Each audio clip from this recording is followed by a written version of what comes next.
Muito bem, estamos começando mais uma edição do nosso programa Resumo Semanal.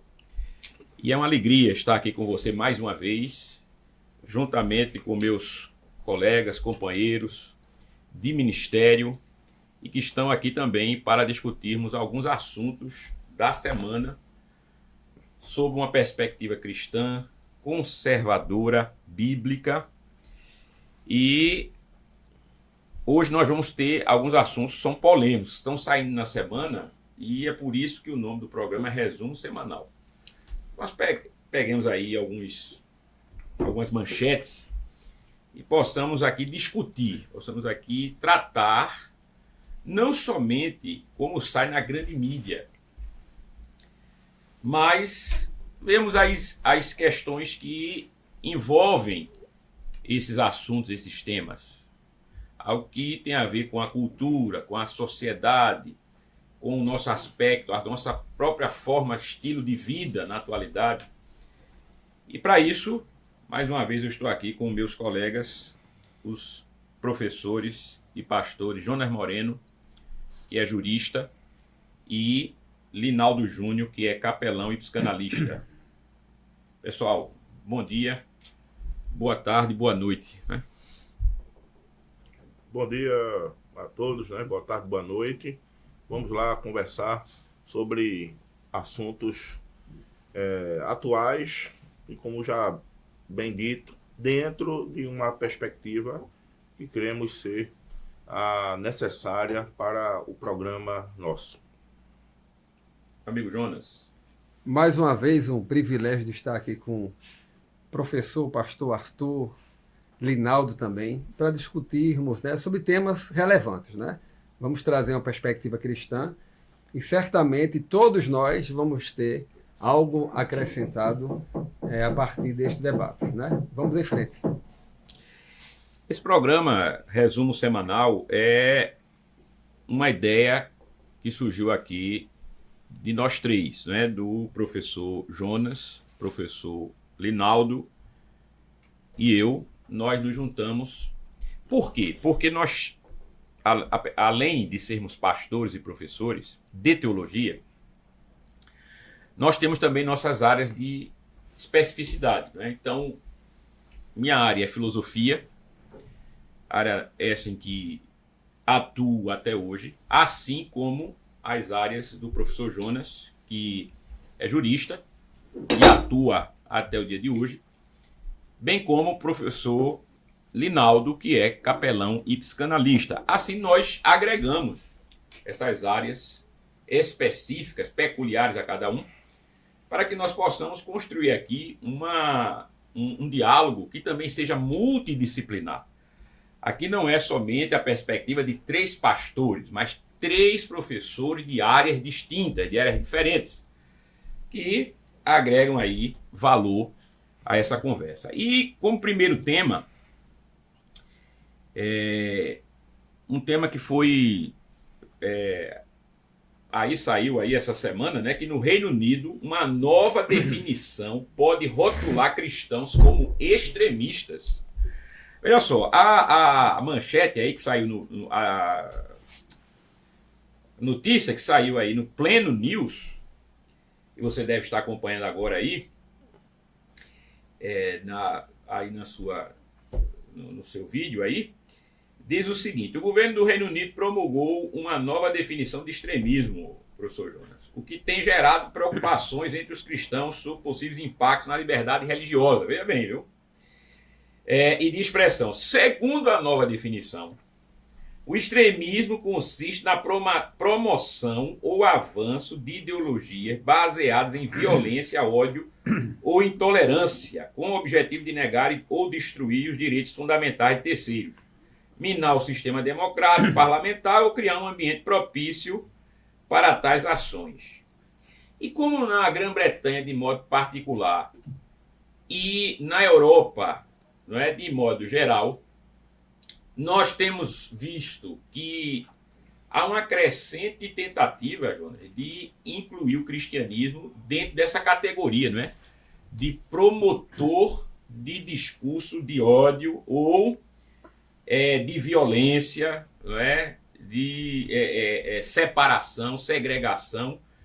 E você, professor e pastor Jonas, também o professor e pastor Linaldo, como é que isso se dá? Isso não viola questões que são fundamentais, não somente para os britânicos, mas para todo o ocidental, não, professor? Olha, o aspecto principal que eu vejo é a motivação.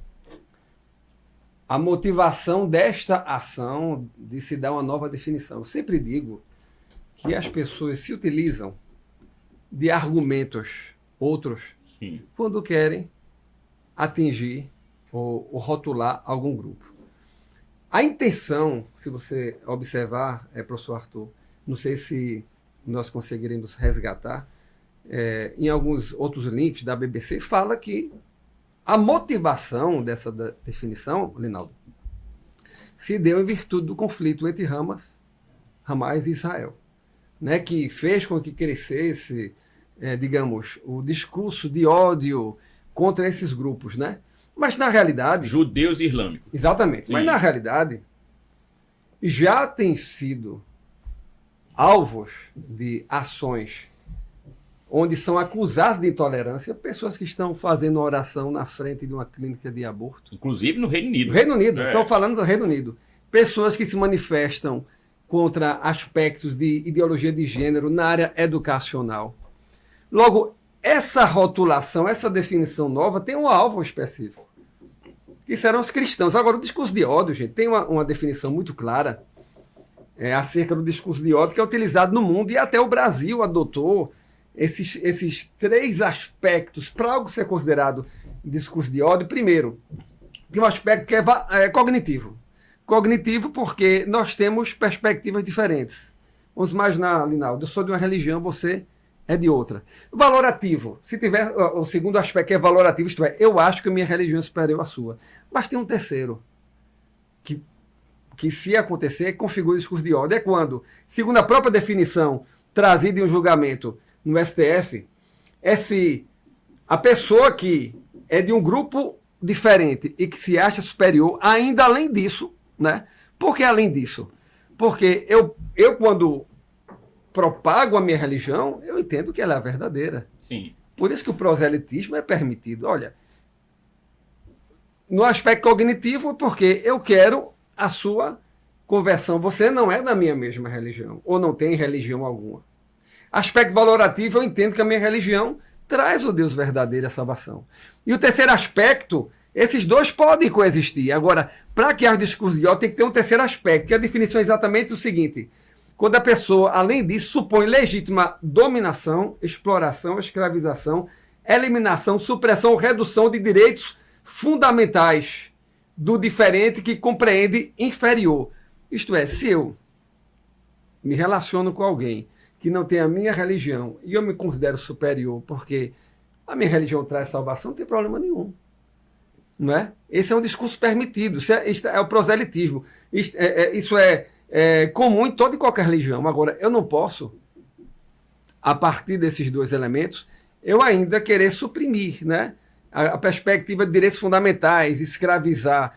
Isso é que significa o discurso de ódio, na realidade. Mas quando os cristãos na Inglaterra se preocupam com essa perspectiva que já tem sido considerado discurso de ódio, uma oração na esquina de uma clínica. Logo, quando ele muda essa definição, isso é o primeiro passo para judicializar muitos casos. E quando você se judicializa muitos casos desse, professor Arthur, você gera nas pessoas o temor de expressar a sua fé. O professor Olavo de Carvalho, ele dizia o seguinte, ele dizia que uma tática para você atingir um determinado objetivo, que pode parecer muito extremista, muito extremado, muito radical, é você colocar ou propor um elemento intermediário, ou seja, algo menos radical. Você se chega a esse ponto mais facilmente. E desse primeiro ponto, que é menos radical, para aquele que é o objetivo inicial, fica mais fácil.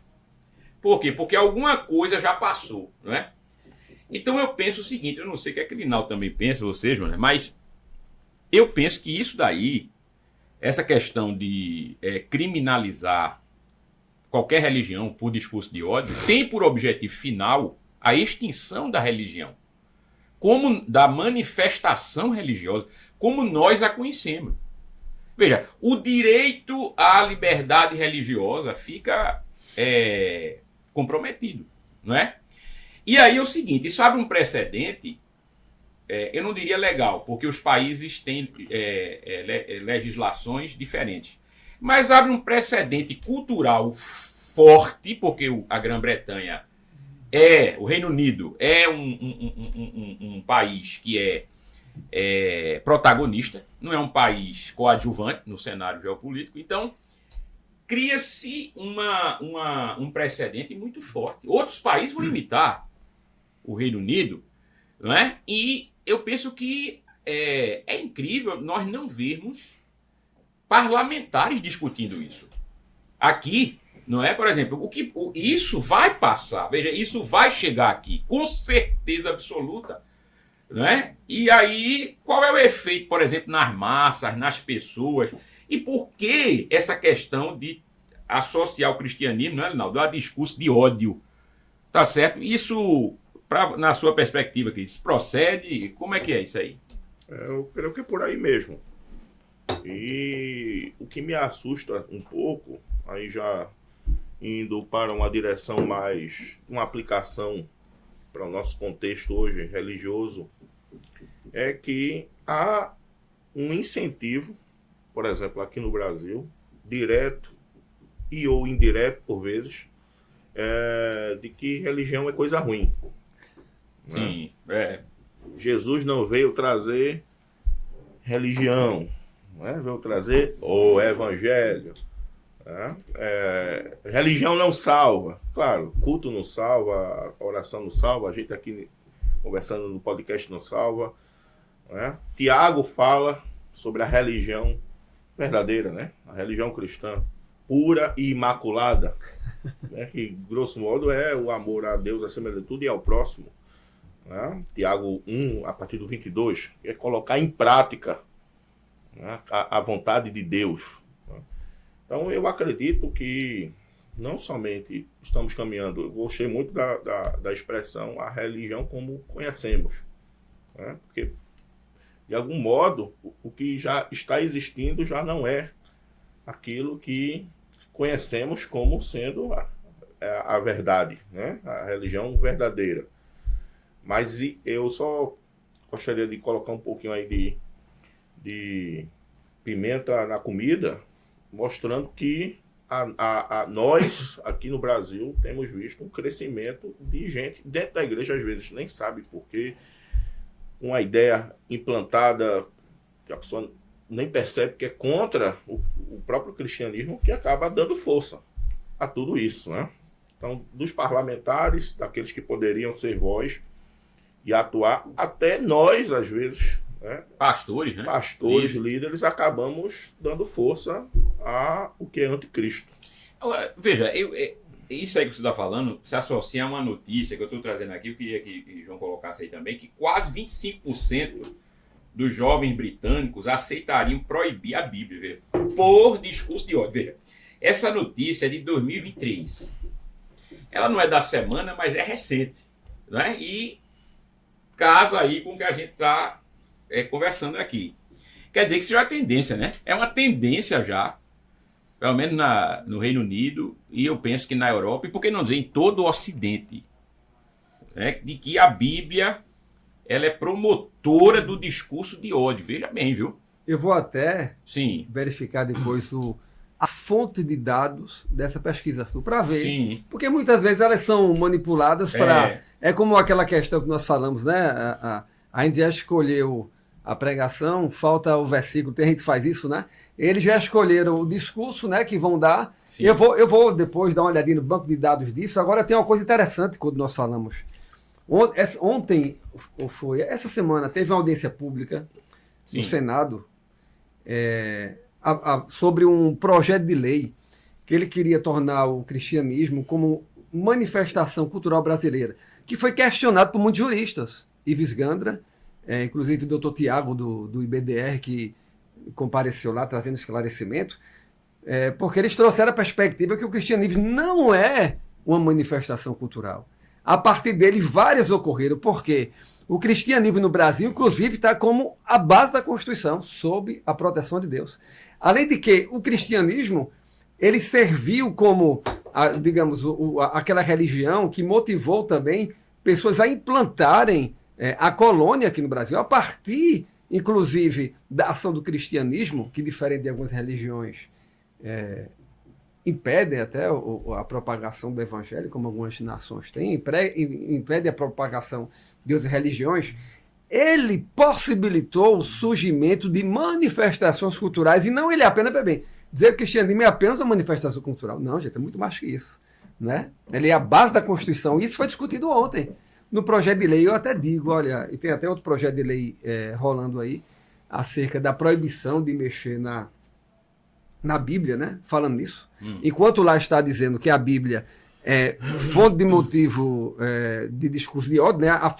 Tem fundamentos para discurso de ódio. No Brasil tem um projeto de lei de 2019 que visa impedir qualquer alteração na Bíblia, que eu acho equivocado esse projeto de lei.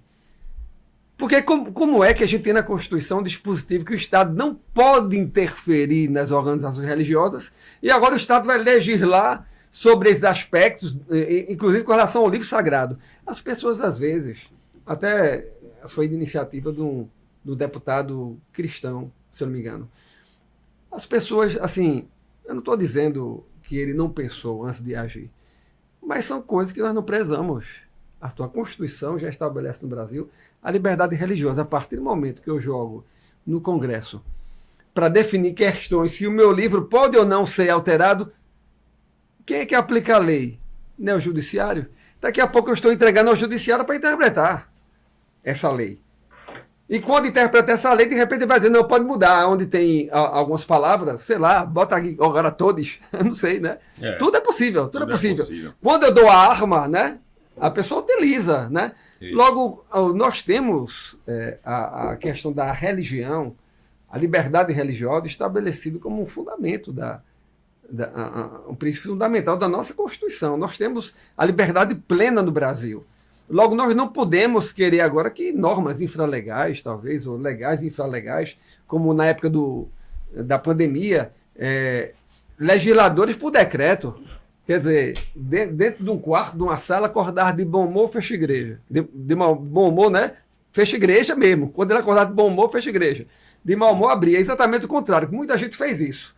Né? Utilizou-se daquele momento para impedir a atuação, impedir a liberdade religiosa plena. Né? Logo, professor Arthur, quando temos essa notícia no Reino Unido, eu falei da fonte, que eu acho importante a gente ver os dados, apesar que é notícia. A gente está comentando notícia, não está nem atrás da fonte. Essa notícia, para ser publicada no site, né, de referência, isso já está surtindo impacto do que ela falou. Mesmo se que a base de dados não for 100% correta, ela já está falando o que ela provavelmente, essa fonte de notícia, entende como sendo uma verdade. Se num país cristão, como assim, o Reino Unido, aí fala no Reino Unido, né? Se não me engano, a notícia, né? Onde o cristianismo, evidente, né? É a religião que tem, digamos, um maior número de fiéis. Existe uma ação lá no legislativo, né? E ações já judicializadas, penalizando pessoas. Isso vai acontecer no Brasil, porque já está acontecendo. Hoje nós temos religiosos presos. Nós não tínhamos há um tempo atrás, há 3 anos. Hoje nós temos pessoas presas. Porque expressaram, né? Veja bem, a sua fé naqueles 2 primeiros aspectos, de maneira cognitiva, minha fé é diferente da sua, maneira valorativa, eu entendo que a minha religião traz salvação, né? E o terceiro aspecto, quem interpretou que foi o discurso de ódio foi quem fez a apuração lá do inquérito, que certamente não observou essa perspectiva, que ele não quis suprimir a religião nem escravizar ninguém. Ao contrário, o caso que trouxe essa definição, só para finalizar aqui, no Brasil, de discurso de ódio, foi um habeas corpus que envolvia um padre, Jonas Habib. Inclusive, o argumento do relator foi dizendo que mesmo quando ele falou de alguns aspectos da religião demonizando a religião do outro, é porque ele queria o bem do outro. Logo, como é que o discurso é de ódio se eu quero o seu bem? Como é que o discurso de ódio para outra religião, quando eu quero o bem da pessoa, o que eu quero é a salvação, Arthur? Né? As pessoas têm que entender isso. E provavelmente esses jovens, eles não entendem nada disso. Eles apenas querem não ser contestados. E a religião cristã, diferente de outras religiões, como tu falaste aí, até trazendo o exemplo do Olavo Carvalho, ela tem uma perspectiva ética e moral que as outras não têm ou passam longe. Logo, tudo que é ético, que é moral, até porque o próprio direito teve como berço Roma, né? Ou a própria Grécia, já com influência judaico, ou Roma com influência judaico-cristã. Toda a perspectiva ética e moral está dentro e se confunde com o cristianismo. Logo, se eu destruir o cristianismo, a perspectiva ética e moral fica solta. Isso. Aí eu defendo qualquer coisa. Olha só uma coisa, porque hoje em dia, né, as pessoas costumam confundir tudo, né? Ninguém entende denotação, conotação de palavras, a relatividade possível das nossas palavras, etc, etc. Aqui ninguém está dizendo que religião salva, viu? Quem salva é Jesus. Isso. Agora, o papel da religião não é salvar, obviamente, mas cumpre-se um papel, né? A religião cristã, eu interpreto, entendo, eu creio que vocês vão nessa mesma direção, exatamente a prática do bem, né? A prática do verdadeiro amor, né? O amor de acordo com a vontade de Deus para a vida, né? Agora, eu só toco de novo no mesmo ponto. De algum modo, a gente hoje incentiva tudo isso que a gente está conversando aqui e que condenamos, e aquilo que está sendo condenado pela concorrência, né? A gente acaba dando força para o inimigo. É uma questão que a gente pode trazer, baseando no nicho que vocês estão falando comigo, é o seguinte, veja, eu creio que, e o Linaldo trouxe uma coisa muito importante, que é a questão de como nós podemos enxergar, né, o papel da religião, de modo a prejudicar-nos a nós mesmos, né? Veja, nós nos prejudicamos quando nós falamos desse modo contra a religião. Porque a manifestação religiosa, ela é absolutamente fundamental para que haja a expressão religiosa. Tá certo? Então, ninguém pode se expressar religiosamente se não houver o direito à manifestação religiosa. Então, uma coisa está ligada à outra, né? E quando você condena a religião, você está dando um tiro no pé. Eu penso assim, para quem é religioso, querendo ou não, nós estamos falando aqui de práticas religiosas.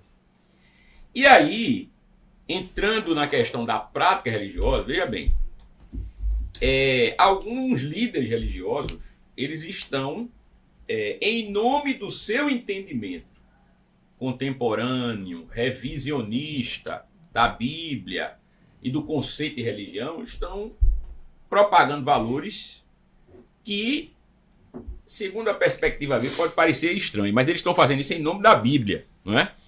Por exemplo, saiu agora, nessa semana, a notícia, no Gospel Mais, dizendo o seguinte: pastor cria polêmica ao dar conselho a esposas, incentivando ir a um bom motel. Engraçado é o nome da igreja Vintage, né? Igreja Vintage dele. O pastor Jack, né? Aqui está dizendo que o nome dele é esse. E ele disse o seguinte, Jonas e Linaldo, ele falou o seguinte, ele disse: tire um tempo para seu marido, ouvimos e aprendemos sobre como uma tola destrói seu lar. Legendou o pastor: segundo Jack, muitos casais perdem a essência amorosa após o casamento, deixando de dar devida atenção ao outro. No caso específico das esposas, o religioso observou que algumas dão mais atenção à casa e aos filhos, se esquecendo da vida conjugal.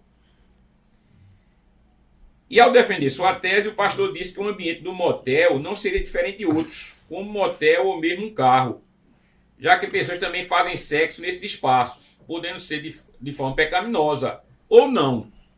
Então, não é, segundo a tese do pastor, não é um ambiente que torna qualquer ato pecaminoso, é o ato em si.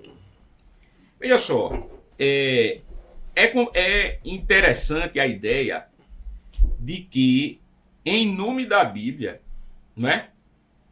Você defende algumas teses que são estranhas. Porque, por exemplo, a Bíblia de fato diz que a mulher tola destrói o seu lar. Mas veja, contemporaneamente, não ir para um motel com o marido é ser tola, né? Aí fica a questão, não é? Não fazer sexo no carro com o marido, se ele quiser fazer sexo no carro, é ser tola? Vamos supor então que o marido queira apimentar a relação e assistir filmes pornográficos enquanto faz sexo. A mulher não querer, por exemplo, isso, para apimentar a relação, é ser tola? Aí vão surgindo os questionamentos, né? As questões. Veja, particularmente eu penso que essa defesa do tal pastor Jack aqui, do que saiu nessa notícia do Gospel Mais, tem mais a ver com aquilo que ele quer para a vida sexual, conjugal dele, do que um preceito bíblico. Né? E aqui eu lanço para que vocês considerem também, juntamente comigo, o que vocês acham de uma bomba dessa, né? Porque isso surgiu aqui no meio da manhã como uma bomba. E aí, vamos comentar, não é? Ele tá, além de estar totalmente errado, confunde tudo. Sim. Né? Não consegue, nem mesmo naquilo que ele defende de modo errado, ter um argumento mais plausível. Além de tudo, eu acredito que isso aí é cuspir na vontade de Deus por completo, né? Porque a mulher sábia que edifica a casa, né? E a tola que destrói com as próprias mãos, o que estabelece quem essa mulher aí mencionada, esse paralelismo aí, é a Bíblia, né? A vontade de Deus, né? Ser sábia de acordo com a vontade de Deus. Tolo é aquele que Deus define sendo. Agora, o que me assusta é porque um camarada desse, quando eu pesquisei um pouco, ele tem muito esse discurso assim de Deus não quer religião é uma porcaria, não sei o que, aquela coisa, né? Estou usando as minhas palavras, mas a ideia é essa. Eis aí a criação de um tipo de religião, né? Ele está fazendo uma coisa dele, né? Uma religião dele. E aí eu só concluo dizendo que a conversa da gente, obviamente, não tem nenhum teor de moralismo. A gente aqui não está aqui querendo engessar aquilo que não deve ser engessado. Agora, liberdade é fazer aquilo que Deus quer, né? Livre, verdadeiramente, é o homem que está na vontade de Deus, né? Talvez esse pastor aí, ele está além. Claro, isso é o ponto principal, falando dele mesmo, das suas próprias vontades. Para mim, aí é uma questão minha, né? Eu acho que esse cara está totalmente alinhado aí com o espírito das trevas mesmo, né?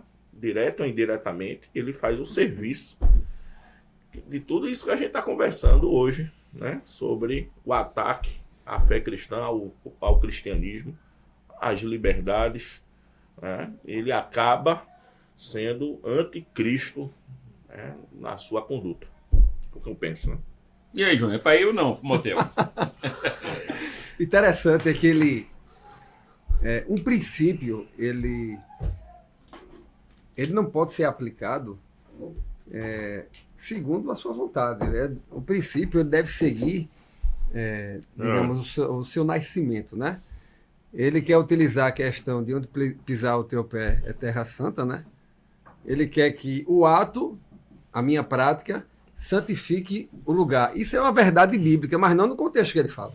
Porque senão eu estaria legalizando as boates, legalizando a minha permanência no ambiente de pessoas drogadas, legalizando a minha permanência e dizendo que é uma bênção no meio de um bar onde as pessoas se prostituem.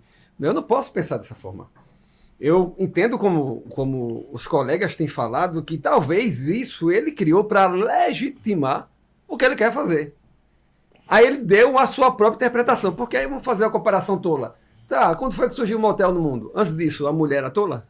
Não é? Assim, ele está utilizando uma prática que é comum no mundo, principalmente no mundo da prostituição, porque dificilmente alguém precisa sair. A mulher, para cuidar da sua casa, para cuidar do seu marido, precisa deixar o seu ambiente, o seu lar, para se dirigir a um local qualquer, para poder complementar essa missão divina. Isso nunca existiu. Ele está interpretando algo conforme a sua própria vontade, criando sua religião, criando os seus dogmas, talvez botando no seu estatuto. Daqui a pouco ele vai ter que botar no estatuto dele lá, da igreja, né? Não é pecado as mulheres e os maridos irem para o motel, ele vai ter que botar. Porque daqui a pouco não vai até para disciplinar ele vai ter dificuldade. Logo, na minha perspectiva, ele está defendendo aquilo que ele considera uma verdade e distorcendo totalmente a perspectiva bíblica. Né? Nós não precisamos, nem a mulher precisa, nem o casal, de adotar práticas mundanas para apimentar uma relação que é abençoada desde o nascimento. O casamento, ele é abençoado desde a instituição, foi instituído por Deus. E se nós agirmos com sabedoria, o nosso casamento vai caminhar sendo abençoado, não é? De uma maneira, um casal completando um ao outro, sem necessariamente, e é evidente, precisar usar os argumentos e os métodos do mundo. Né? Olha, e fora que, numa perspectiva de uma boa psicologia, um camarada que pensa nessas categorias, esse camarada já está fracassado. É um casamento que precisa disso, que né? precisa disso, já morreu, inexiste. Né? Casamento para existir. Disso. E normalmente o casamento que precisa disso talvez está sendo incentivado, como o Arthur falou aqui. Muitas vezes as pessoas são incentivadas a fazer isso aonde? Em filmes que não são cristãos, talvez até pornográficos mesmo. Né? Aonde é que está a nossa mente? Olha, se a nossa mente estiver na palavra, estiver no lar, nos filhos, né? Fazendo a vontade de Deus, a gente vai pensar nessas Já coisas. tem filme pornô cristão, né? Não é? Misericórdia. Você veja bem como é a coisa. Veja, aqui é sem filtro, né? Nós falamos sem filtro e falamos contundentemente, cada um na sua peculiaridade, né? E no seu estilo. Bem, eu penso o seguinte, pessoal, vejam bem. Nós falamos corretamente aqui o quê? O que é a notícia em si. Agora, aprofundando-nos mais um pouco sobre o porquê disso, que é o que já começamos a fazer. Por que ele está defendendo tal tese, né? Não estou querendo justificar a tese dele de modo nenhum, tá certo? Até porque eu concordo em gênero, número e grau com o que foi dito aqui, e eu acredito, inclusive, que algumas coisas são feitas, eu não sei se é o caso dele, mas algumas coisas são feitas assim de má fé mesmo, entendeu? O objetivo do camarada é trazer trevas de fato, tá entendendo? Ele pensado. Mas, observe, numa sociedade sexualizada como a nossa, com vários casais tendo problemas de ordem sexual, divorciando-se cada vez mais num ambiente cristão, seja ele evangélico ou não, católico, etc. Veja, eu penso que os líderes, principalmente os líderes, eles têm que ser inteligentes, sábios e trabalharem bem essa questão com a igreja. Porque se não houver uma conscientização sobre isso que Jonas falou, a bênção de Deus, a sexualidade no casamento, não é? A continuidade do fervor, do amor num casal, diante de uma sociedade sexualizada ao extremo como a nossa, os casais vão olhar para fora e vão dizer assim: rapaz, lá tem tudo que eu quero e aqui em casa eu não tenho, não é? E aí ele começa a querer fazer práticas, né? Agir de modo como está sendo ventilado, defendido no mundo. Não é? E quando falamos do mundo, falamos do mundo secular, ou seja, daquilo que não é necessariamente cristão. E aí você vê pessoas até bem intencionadas, é isso que eu quero dizer, casais bem intencionados. Eu, por exemplo, já falei com vários casais, como pastor, eu creio que vocês também, não é? Que disseram assim: a gente foi para o motel porque queríamos apimentar realmente a relação estava estagnada, estava sem fervor, estava sem amor, aí fomos apimentar e compramos algumas peças de não sei o quê, e fizemos de um modo diferente e tal. E eu vejo que muito disso também, eu não sei qual é o pensamento de vocês, colega, mas nós precisamos ter sabedoria para instruirmos o povo, porque, do contrário, é isso que eu quero chamar a atenção, principalmente. Pessoas assim instruirão. Não é? Verdade. Pessoas assim vão instruir as pessoas. Porque, veja só, o que viralizou dele, vejam bem, foi um vídeo em uma rede social. Não é? Então, ele não está falando apenas para a sua membresia. Ele está falando para quem quiser ouvir. E tem muita gente buscando conselho, orientação nas redes sociais. E se os líderes não se preparam, não ensinam, abre-se a porteira, não é? Para pessoas assim virem e doutrinarem a seu bel prazer. Professor Arthur, como tu falaste, né, que o mundo sexualizado, eu acho que ele vai ter um monte de ovelhas. Sim. Né? Ah, e certamente só esperavam ouvir isso, né? Pronto, lá eu vou estar livre e abençoado pelo líder e pela mensagem trazida, né? Quando nós falamos de ventos de doutrina, nós nos preocupamos muito com aspectos teológicos, né? A interpretação da Bíblia, o que o teólogo tal disse, o movimento tal, mas isso tem mais a ver com a prática, né? Sim. Ele pega uma prática que é comum e diz: olha, aqui pode vir, gente. Por um lado, é o que nós temos visto em muitos movimentos. Sim. Eles pegam exatamente aspectos que não são tratados nas igrejas e dizem: não, aqui está tudo resolvido. E as pessoas migram, né? Porque a pessoa se sente confortável, digamos, não se sente em pecado, né? Tem a mente, digamos, afagada pela aquela mensagem, mesmo que seja uma mensagem que deturpa claramente os ensinamentos cristãos. Sabe o que é o que eu vejo? Que, graças a Deus, em vocês, todos aqui, creio, estão à contramão, realmente, do que eu vou falar. Mas o que eu vou expor agora, eu percebo isso, inclusive, nos reformados. Né? Não basta somente você não pregar a heresia. Né? Às vezes a mensagem não tem uma heresia, né? Sim. Mas ela não traz a mensagem para a realidade. Né? Não coloca o dedo na ferida. E procura não, em nome, às vezes até de não querer trazer alguma polêmica, acaba dando margem para que outros venham, interpretem segundo a sua própria vontade e fale aquilo que as pessoas querem ouvir, porque falta doutrina.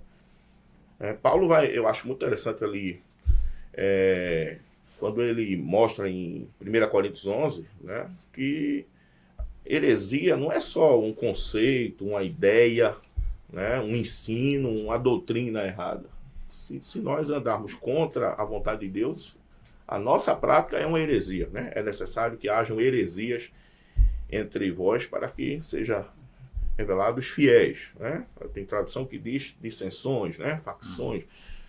Então, eu repito, eu penso que muitos, quando ainda pregam algo bíblico, mas a pregação se torna aquém porque não fala nenhuma heresia, não tem nenhuma coisa absurda, mas não há aplicação, não há o confronto, não há trabalhar a Bíblia a partir das situações que temos hoje, né? Ficamos apenas de modo superficial. No caso, é uma mensagem bonita, perfeita, bíblica, mas não está no contexto. Não está no Né? As pessoas não vão compreender a aplicação daquela mensagem para hoje, porque eu não trago qual o enfrentamento que essa mensagem gera em mim dentro da minha realidade. Exatamente, isso acontece muito. Por exemplo, essa notícia, né? Eu acredito que era para uma centena de pastores estarem questionando, mas se ninguém questionar, ela fica como a verdade. Exato. Por isso que é importante esse nosso debate, e eu espero que incentive, né, outras pessoas a fazer isso, porque nós temos de ser profetas. Nós temos de proclamar a verdade e combater as mentiras e as heresias. No nosso tempo. Não adianta eu apenas trazer uma mensagem contextualizada, porque na época de Jonas, do profeta Jonas, não, na época de Ruth, não, eu tenho de para hoje dizer, olha, isso, gente, é heresia, isso não se aplica, até porque as coisas evoluem. Porque, é claro, né, a gente, todo mundo sabe o que nós cremos. E todos aqui, inclusive, vemos o pastor Arthur amplamente falando sem filtros, né, nas suas redes sociais, não é de agora, já o conheci assim. A questão é muito, muito simples, às vezes. Um pastor em determinado grupo dá aquele discurso que já é de concordância de todos, né? Aí chega lá, homoafetividade é pecado, né? Diferente do pastor Arthur que coloca isso na rede social, né? Ele está falando para todos os públicos. Mas lá, num público ali de igreja, normalmente, ok. A grande questão é, agora se você pega seus 2 filhos, deixa viajar com suas namoradas, né, para a praia e fazerem sexo fora do casamento, isso também é pecado, né? Hétero também peca.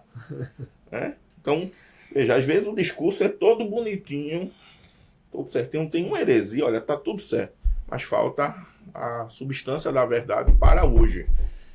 E eu penso que isso também acaba facilitando para que essa turma deite e role, porque se coloca na mente das pessoas algo facilmente, porque essa mente está vazia. Eu posso estar enganado, mas eu penso que gente assim, pelo menos aqui no contexto latino-americano, não tem preparo teológico nenhum. Nos Estados Unidos isso é menos verdade.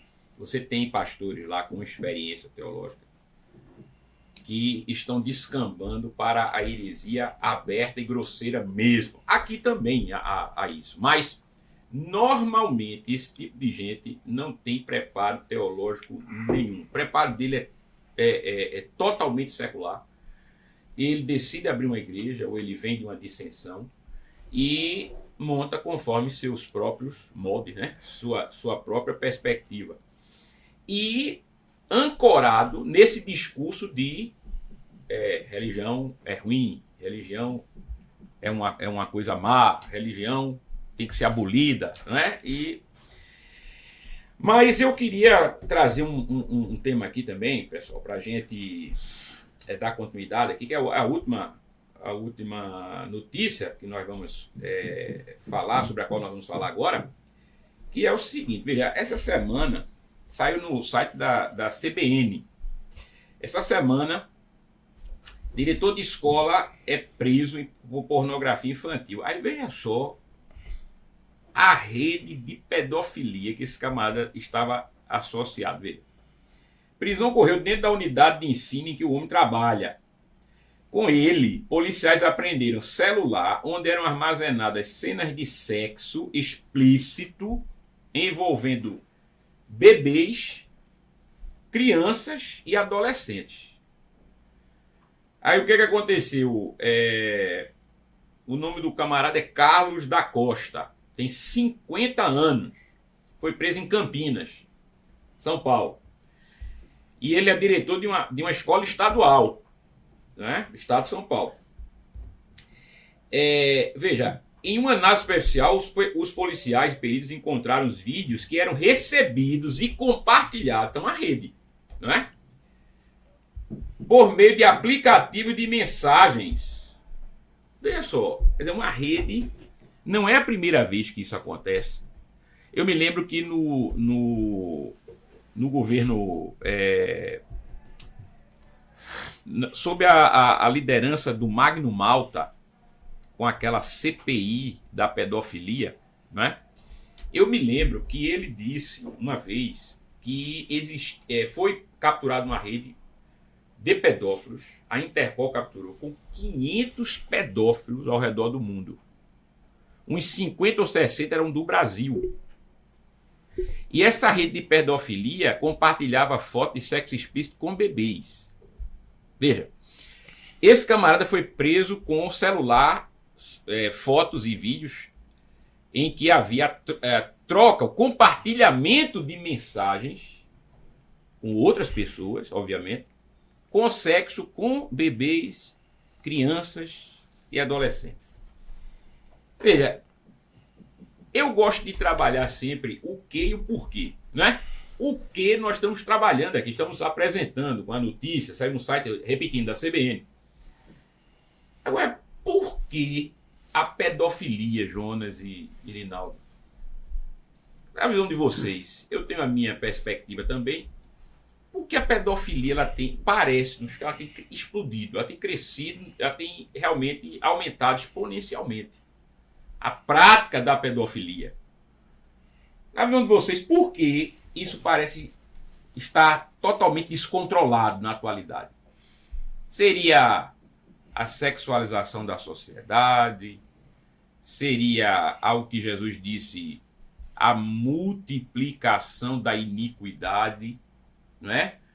O original ali é a anomia, quer dizer, o camarada Jonas não tem lei nenhuma, ele mata a lei interior dele, a convicção de certo e errado. É isso que a Bíblia chama de iniquidade, né? Seria uma ação demoníaca maior. Tá vendo vocês por que a pedofilia explodiu? Parece ter explodido na atualidade. Arthur, o que assusta não é o fato só dela ter explodido.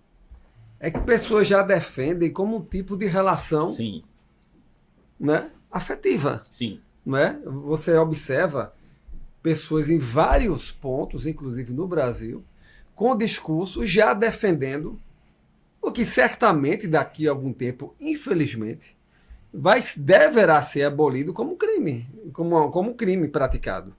Não é? Porque se já tem pessoas e pessoas que têm até uma ligação com o legislativo no mundo, dizendo que é uma forma de relação para tornar normal, não é? Isso é o que assusta muito mais do que o crescimento. Quer dizer, a pergunta é, cresceu tanto que as pessoas estão querendo legalizar? Ou é o inverso? Ou estão querendo legalizar para que cresça? A gente já está observando que mesmo sendo crime, a rede é um absurdo. Não é? Eu tenho conversado, eu entendo, é evidente que o aumento da iniquidade no coração do homem. Agora tem um livro muito bom, Libido Dominante, né? Ele fala sobre a forma de escravização do homem com a prática sexual, né? Ele se tornando escravo, como ele é facilmente manipulado em todas as áreas.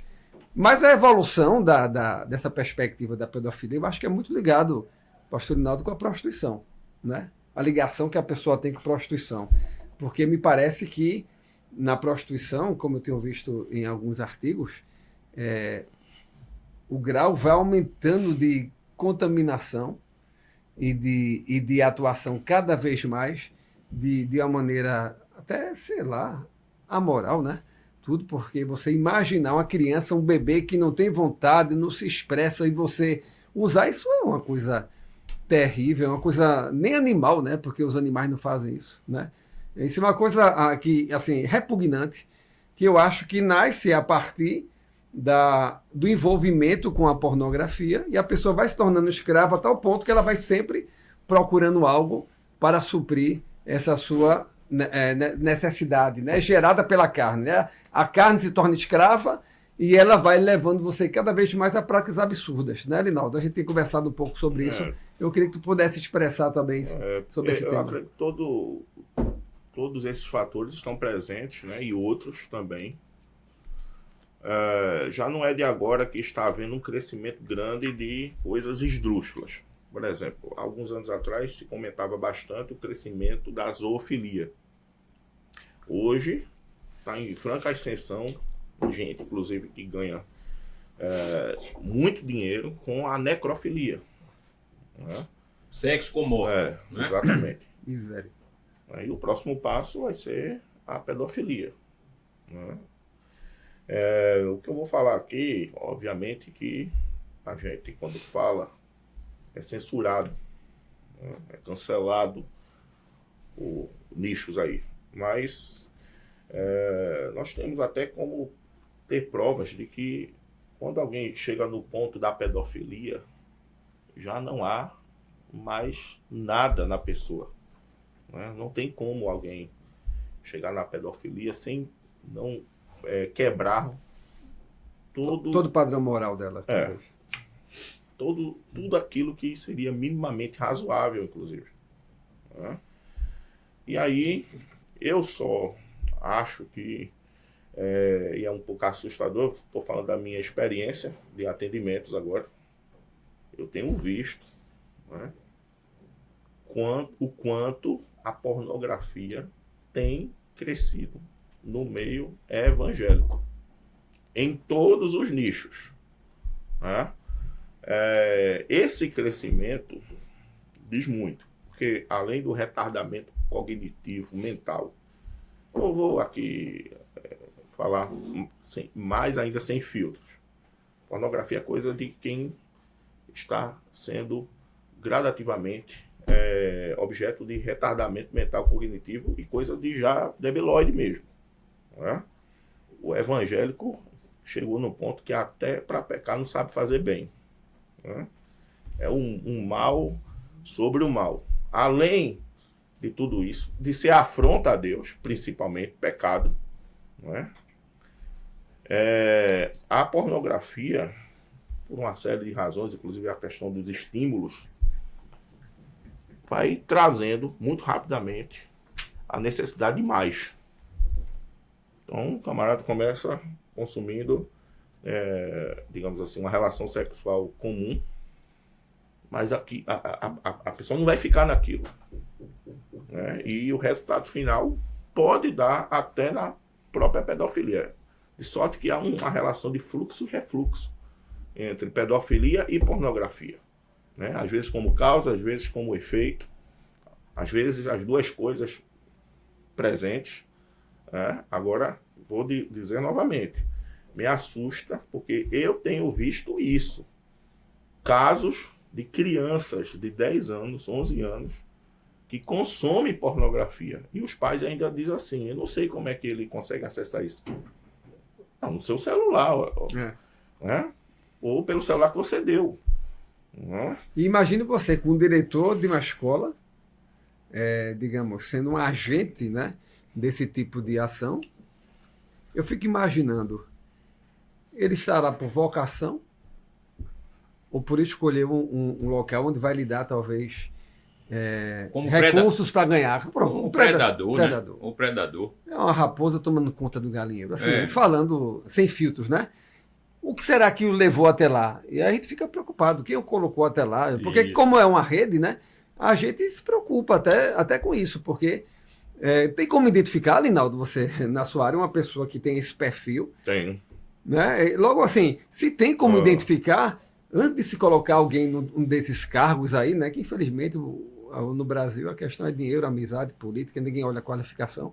Eu acho que poderia se fazer um filtro para que uma pessoa que vai ocupar um cargo desse, um diretor de uma escola, né, infantil, ele passe por um filtro para se identificar esses problemas, né, que ele tem, né? E só para fechar aqui a questão, gente, eu falei que já existia um movimento pornô cristão, né?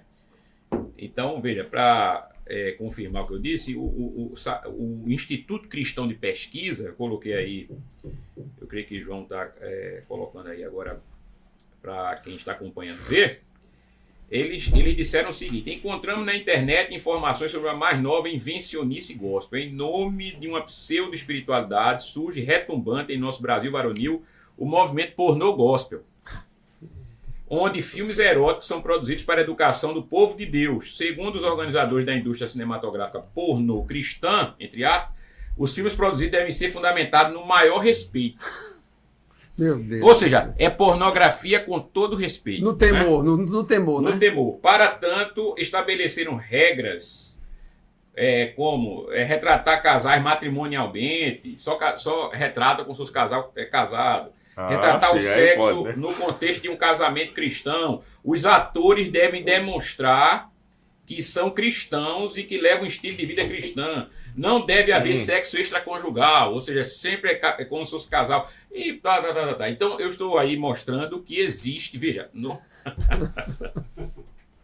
Misericórdia, a palavra é essa, misericórdia. Existe uma rede chamada de pornô gospel, tá certo? E aqui nós trazemos as notícias semanalmente. Como eu sempre digo, o relógio não é crente, não é? E precisa se converter. E já deu nosso tempo. Programa de hoje com muita informação, muitas notícias que são importantes, tá certo? Eu peço a você, meu querido, que, por favor, comente nos vídeos, na seção de comentários, aí no YouTube. Compartilhe esses vídeos, copie o link, compartilhe com a sua rede de contatos. Faça isto para que o resumo semanal ganhe visibilidade. Por quê? Porque quanto mais pessoas souberem desse programa, mais pessoas podem ter uma terceira via, não é? Pode ter uma via aí que não está no sensacionalismo da internet, nem presa à grande mídia. Então nós não trazemos as notícias aqui de modo sensacionalista. O viés aqui é realmente cristão, tá certo? Mas nós trazemos aqui à luz das nossas especificidades, que estão nas áreas do direito, da psicologia e da filosofia, agregados a esse veio cristão, que nos une. Então, é importantíssimo que as pessoas saibam sobre o resumo semanal. Peço que você faça isto, comente, curta e compartilhe, tá certo? Esse vídeo. Eu vou ficando por aqui com meus colegas. Deus abençoe. Vou deixar que eles façam suas considerações finais. Mas isso é muito importante. E você que ora, não é? Que apresente esse programa diante de Deus. Ore por nós. Ore pelo pastor Arthur, pelo pastor Jonas e pelo pastor Linaldo, nosso ministério. Por quê? Porque nós estamos aqui discutindo muitas vezes o que pessoas de vulto, pessoas que estão na mídia, não discutem, não debatem, não ventilam, não trazem, para as redes sociais. E nós estamos aqui. Muitas vezes, ganhando até inimigos, pessoas que discordam de nós e nos veem como uma ameaça, inclusive, porque nós estamos aqui exercendo nosso direito à liberdade de expressão, trazendo aqui só uma perspectiva cristã, como eu já disse, mas exercendo nosso direito de opinar, com respeito, dentro dos moldes cristãos, mas falando que o absurdo é o absurdo, que o errado é errado, e que o correto é correto. Porque se nós não tivermos parâmetros, a sociedade acabou. Então que Deus abençoe e até a próxima. Deixo para vocês com suas considerações finais. Eu acho que tem crente que está deixando o diabo com inveja, né? Porque agora só reflito uma coisa aqui, para ilustrar, usar uma certa figura agora, Vai o pastor Arthur, pastor Jonas, às vezes dá uma palavra assim, aquelas linguagens bem chocantes da Bíblia, daquele tipo. Sim. Ali. Tem gente que escandaliza, é capaz de passar mal, Sim. Cancelar a cada um de nós, mas também uma mesma pessoa, às vezes, descobri aí que o pastor fez um roubo aí de R$1 milhão, ele tem 3 negras assim, faz isso, faz aquilo outro. Vamos orar por ele, Ele quem não peca, Davi não errou. Talvez porque as pessoas se identificam muito com certas coisas absurdas.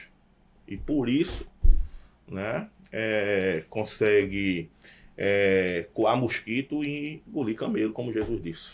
Né? Pensamos nisso aí.